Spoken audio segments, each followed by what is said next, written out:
surface of the water, and we tested that crust, and it was aluminum and barium that after a year and a half's accumulation had 375,000 parts per billion of aluminum in it. It's literally toxic.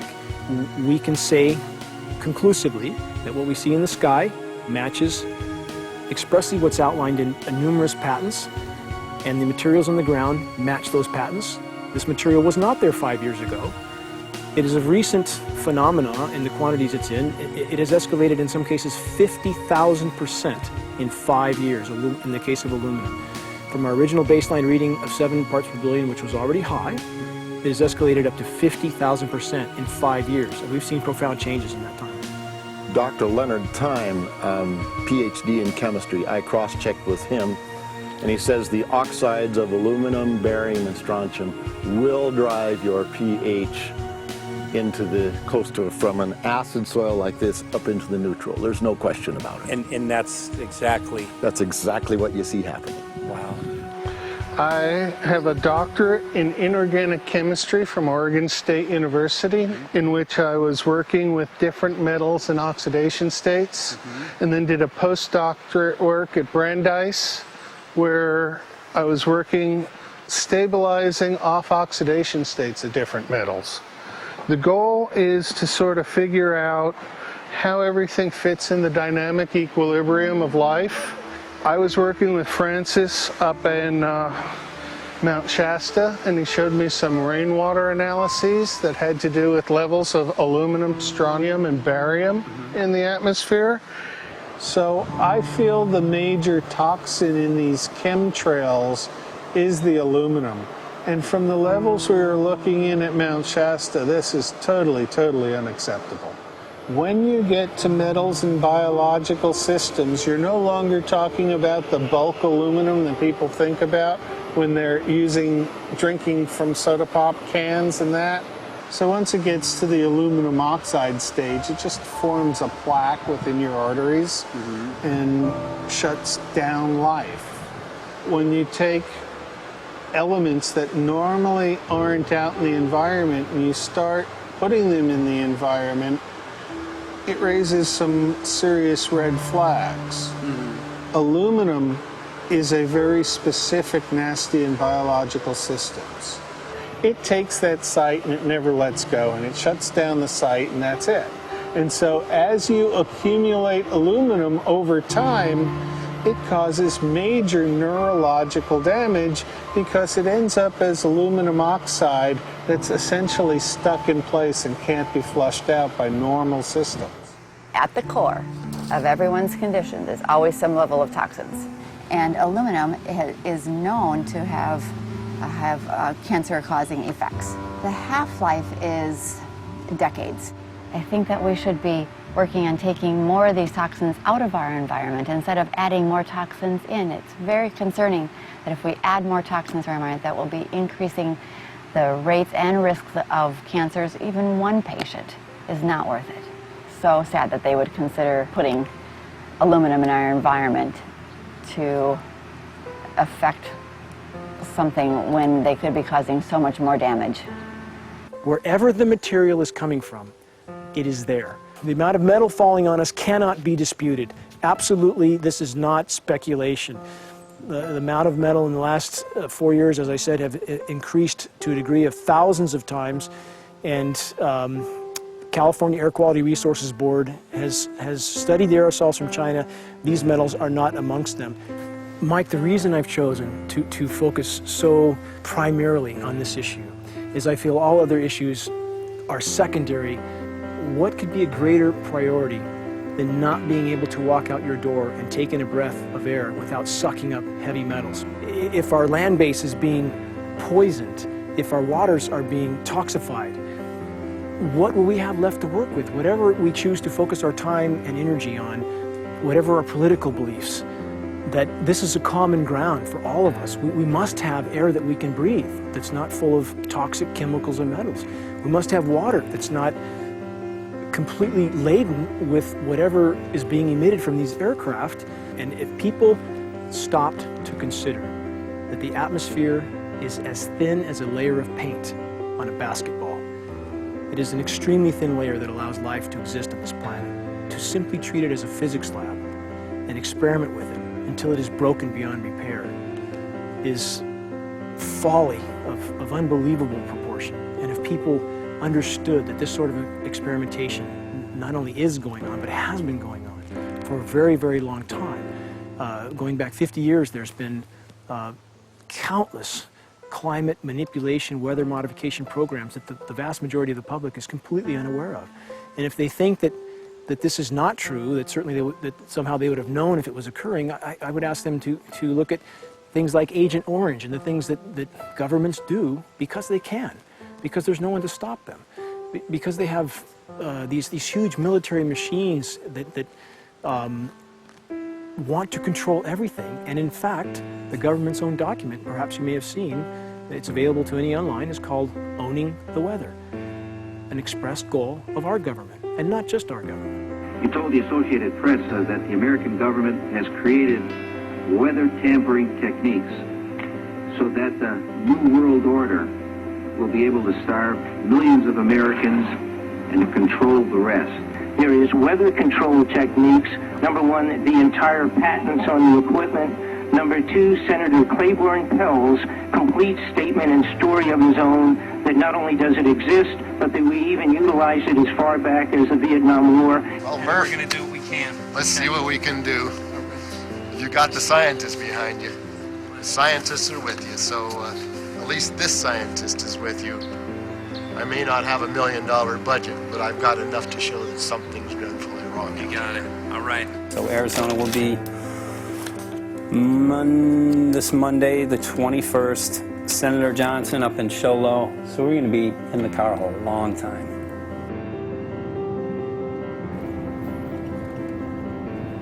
Well, it is such a pleasure. This is such to an meet you. excellent place back here, I'm Yeah, telling this you, is Michael. great. But you know what? is great. We love it. It's so private and it's so quiet and peaceful. And please come in. My name is Karen Johnson. I served in the Arizona State Legislature for 12 years. I was in the House for 8 of those years and in the Senate for 4 of those years. When you see a plane fly overhead, there's a trail that leaves the end of that plane, and it goes from one horizon all the way to the other as the plane flies across, and it begins to filter out and cover more and more of the sky in kind of ripples. It widens out and fills the whole sky. I mean, how could anybody think that that was the case? And then to live and to be underneath that and know that whatever is in that is falling down upon you and upon your animals and upon the earth. And I mean, it's frightening to me. And if people don't start really waking up and facing the fact that we've got people that are doing terrible things to us, and we had better wake up and fight back now. I mean, I'm the mom of 11 kids. I've got 35 grandkids. I mean, I've got a stake in this. I care about what is going to be left for my children. I care about it, and I'm extremely worried about what is going to be left to them.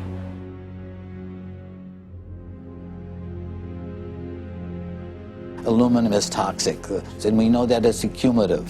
And we know that we're getting more. So we're absorbing it in the air, we're drinking it in our water, so we are accumulating more. So the thought of more aluminum being dispersed in our environment in the way that you mentioned is very frightening to us and very disturbing to us. Those of us who have done any research on this are really quite concerned that we are ill-informed about this issue, and mostly that it's being done. Aluminum is toxic. We know that it is. We can debate as to the amount of toxicity that is going to be disturbing the body, but as far as really accepting the fact that it's accumulative, it's synergistic, then we have to conclude that it's not a good idea to put it in our atmosphere, especially when we know we're getting increased amounts, and especially since we know that the scientific communities around the world are pointing a finger at the heavy metal toxicities, at the toxicities that we're absorbing in the day-to-day food that we eat and the air that we breathe. The concern is off the charts about why is this happening? Why is this being allowed to be sprayed continually all over the United States, all over the world? Who is paying for this? I mean, the incidence of Alzheimer's has just skyrocketed, which evidently has to do with an accumulation of aluminum in the brain cells. I mean, I think almost every family has been touched by a member as they get older having Alzheimer's. And it's a horrible disease. And to say that, well, this just came because people drank soda pop out of aluminum cans, you know, when my father passed away with Alzheimer's and he didn't ever drink soda pop, you know, that explanation doesn't ring true with me. And so I'm wondering, how much did this chemtrail spraying back in the Illinois area affect him? Aluminum and fine metal is an accelerant. Our friend who's a firefighter up in Pine, Arizona for 20 or 30 years says that the wildfires now that they're fighting are way beyond anything they've seen before in intensity. And when you look at the air samples and you see the fine particles of aluminum, which is very flammable, and magnesium settling on the trees, this is causing unprecedented savage wildfire. But if you look at this, you can see these are parts per million. They sent this to me, and I just found this to be extremely interesting because we should have like 2 parts per million of aluminum in our air. And this is saying that there's 39,000 parts of aluminum. That's astronomical. Barium is high. I mean, these are way off the charts of what people should be breathing or what's coming down on them.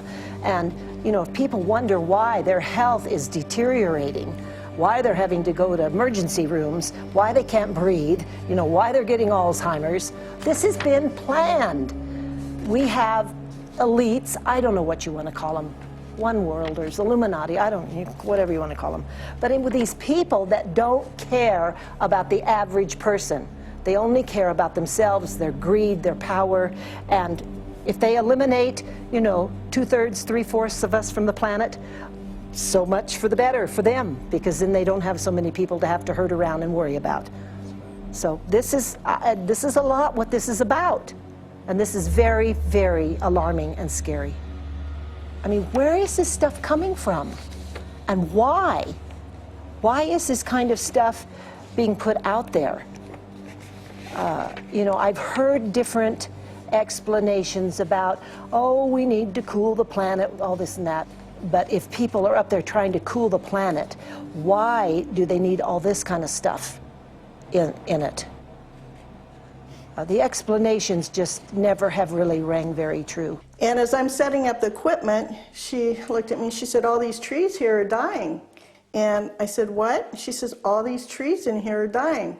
So I thought, well, I'm going to test for aluminum, because that's one of the key things in the programs that we're talking about, and titanium. And I took some of this bark sample and tested it, and it came back positive with aluminum and titanium. Then I started traveling around California, noticing the same thing. In Lake Tahoe, there was a lot of the same type of bark, all through Sacramento area and Davis. Just about everywhere I went, I was noticing this silver white bark. What I think is happening is these chemicals are getting down and destroying the roots. And then as they come up, they're going out into the bark.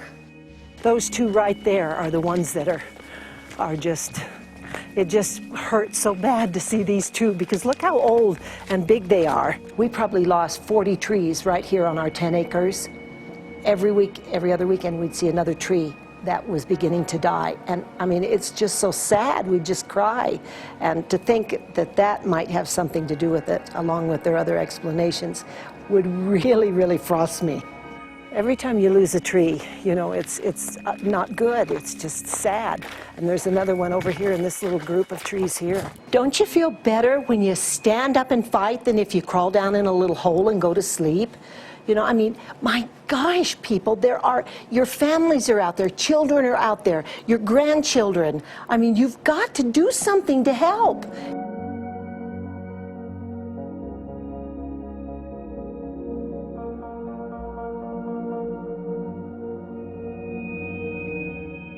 My greatest hope is to get people to question And hey, if they don't wake up while we're there, I'm hoping to plant some seeds. We're going to the most beautiful place on the planet, Hawaii, to